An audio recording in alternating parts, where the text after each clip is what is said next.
This is problem 16.4, it's on page 726. A 20-pound horizontal force P is applied to the side of a uniform 50-pound door which hangs from small massless frictionless rollers. Determine A, the reactions at the wheels, and B, the acceleration A sub g of the door. In other words, the acceleration of the center of gravity of the door. Let me copy it here quickly. This support. Here's some wheels, A and B, really indicating the center points of these wheels, with the door hanging down from the wheels. The door is 50 pounds. Center of gravity G is just in the center. So that's going to be a distance of 5 feet to the center from the top of the door. I'm going to call that Y1. 5 more feet to go to the bottom of the door. The door is 12 foot wide. The force P, which is 20 pounds force, is applied 3 foot down from the centroid of the door, or the center of gravity. And unfortunately, my drawing is not very good. This is 1 foot. It looks like 5 feet. My scale is horrible. But anyway, I'm going to call this Y2. Okay. Now, what they're telling us to do is to find, given that, find the reaction at A, the reaction at B, and the acceleration of the center of gravity of this door. In order to do this, I'm going to draw a free body diagram and a kinetic diagram. I guess I'll do that in a second. Set them equal to each other. Got to do a little better on my scale this time. So I assume the door is hanging. I'm going to take RA and RB to be upward. In other words, the track or whatever it is pushing up on those two rollers. And so that I can set up the equations, I'm going to define some distances as L and H, where H is the distance from the center of gravity down to force P. Now that will be equal to the kinetic diagram. So draw the same free body and show the effects of the forces. Well, the only effect can be MAX and MAY. And again, I'm setting up my coordinate system X, Y this way, and I'm going to assume that the door does not accelerate in the Y direction. In other words, it doesn't come off the track and it doesn't break through the track. Then, if I sum forces in the Y direction, I'll get RA plus RB minus W equals mass times acceleration in the Y direction. I assume that is 0. Therefore, RA plus RB equals the weight of the door. Well, that makes sense. Doesn't mean that they're both the same, right? Doesn't mean that these reactions are the same. In fact, if you have some intuition, you should pause the video at this point and try to figure out which force is going to be higher, RA or RB, due to this force that is below the center of gravity. So pause the video and think about that for a moment. Anyway, continuing, summing forces in the X direction.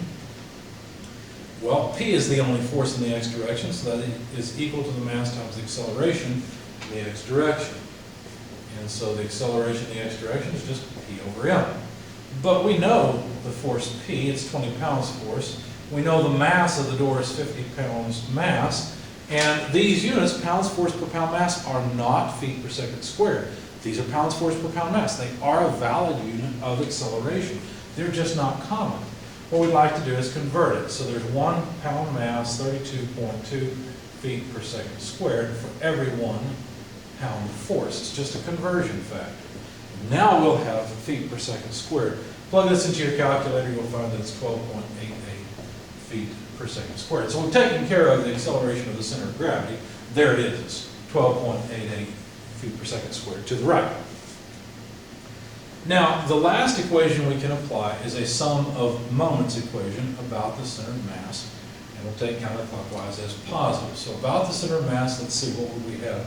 Well, P times H would give us a positive moment. The weight goes right through the center of mass, and so it doesn't contribute anything. RB causes a positive moment, so plus RB multiplied by L, but RA causes a negative moment, so minus RAL. And this then would be equal to I alpha. And really, you can add to this, let me show you this, you can add to this the moment of the dynamic forces, but the problem is that there's no moment arm. There's a zero moment arm. Let's see if MAX, let's just imagine this point being slightly below. That'll make our lives easier. Well, then we'd have a positive moment from AY, so MAY, and a negative moment for AX. But they're both multiplied by zero. There's a zero moment arm for these, you see. And so this is really 0 times 0 because the acceleration in the y direction is 0, so that was definitely 0. And 0 times MAX is going to be 0. And by the way, we're assuming that this door does not angularly accelerate. In other words, it doesn't gain any angular speed. And so really this is just statics, right? This sum of moments is just 0. So if we rearrange a bit and write PH over L, notice that this would be 0, that L would be a common term. Then we can write that this is equal to, move this term to the other side, RA minus RB. Okay?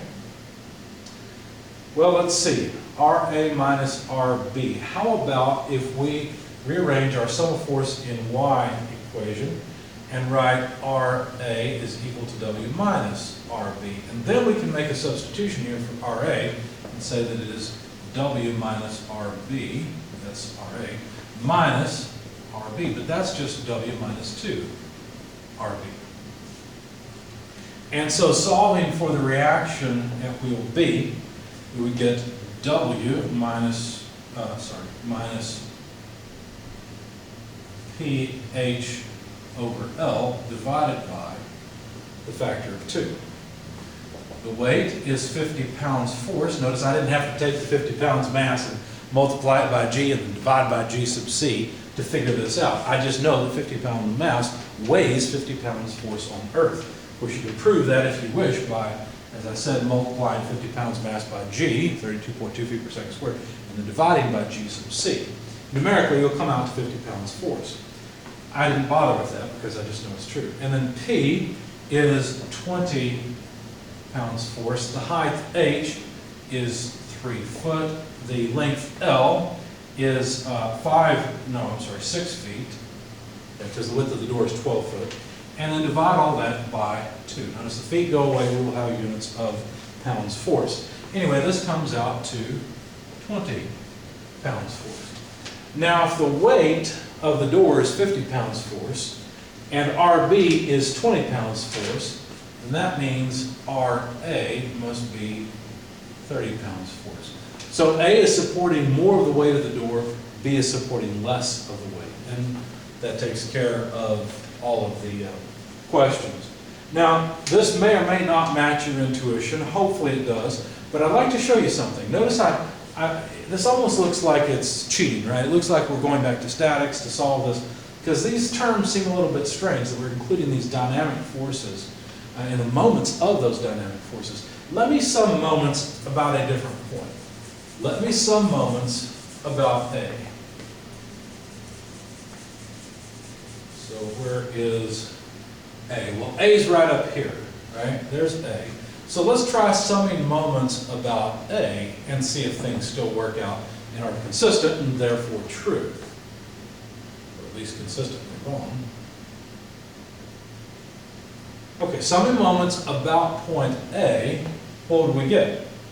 Well, let's see. There would be a moment from B. So that would be RB times 2L, right? Okay, so that's positive. And then there would be a moment from the weight. So that would be minus WL. There's the moment arm for the weight. And then P would also give us a moment, but that would be, let's see, about A, that'd be counterclockwise, so it would be positive. So this would be P times H, this bit, plus y1, this bit, plus, I call this distance y2. So really I'm just getting, let's see, this whole distance, right? That's all I'm doing here. Now that's the moment of all the applied forces. This would be equal to the sum of the moments about A, effective. But that would be, well, let's see, we got to look at the moment of these dynamic forces about A. Now let's not bother writing the one that's 0 like I did before. Okay, we know it's going to come out to 0 because the dynamic force in the y direction is 0. But the dynamic force in the x direction is not. So I want to take the moment of max about A. So now I need this height, which is just y1 plus y2. Okay? So let's see, that would be the dynamic force ma sub x times y1 plus y2. And let's just see if this works. Now, I could add on to this plus I alpha, but we know that's going to be 0. I could add a term like this one, a may times its moment arm, but again, may is 0. Now, in this case, the moment arm is not 0 for may. It's a moment arm of L, but since may is 0, I'm not going to bother writing, I shouldn't have bothered writing the I alpha term. Okay? All right. So let's see. This will give us RB more directly. As a matter of fact, if we solve for RB, all we'd have to do is take all this stuff to the other side with the dynamic force and then divide by 2L. So let me just copy down the dynamic force max y1 plus y2. And I'll copy down the other terms, but with a flipped sign. And then divide by the multiplier on this term, 2L. And now let's plug in numbers and see what we get. I'll have to erase this equation for the moments about G to have enough space, but that's okay. So 50 pounds mass. Notice I cannot put in pounds force here. The equation calls for mass. I have to write pounds mass. We already know the acceleration in the x direction. That was 12.88 feet per second squared. So let's write that down, 12.88 feet per second squared. And then we need y1 plus y2. Well, then, rather than writing those two down separately, I'm just going to look at y1 and y2 and see that sum is 6 foot. So that takes care of this whole term here. I'll just put a line through it so I know it's done. Plus WL. W is the weight. Well, the weight is 50 pounds force. Notice I can't put in 50 pounds mass here. You can say, well, wait a second, aren't you going to have a units problem because you got pounds mass over here? No, notice that I've got pounds mass feet per second squared here. This is pounds force. Those are different units of mass, but they dimensionally are the same thing. They're both, I'm sorry, I said mass. They're both dimensionally force, but just different units of force. So I'll fix that in a second. I'll add in a conversion factor. As a matter of fact, it may be good to go ahead and just put it in as we go. Let's just do that here. Let's see, if we got pounds mass and we want pounds force, just write a pound force over 32.2 pounds mass foot per second squared. There we go. And so now the pounds mass and the feet per second squared will be gone. I'll be left with foot pounds force. Now let's write W, 50 pounds force, and the length L is 6 foot. So that takes care of the WL term.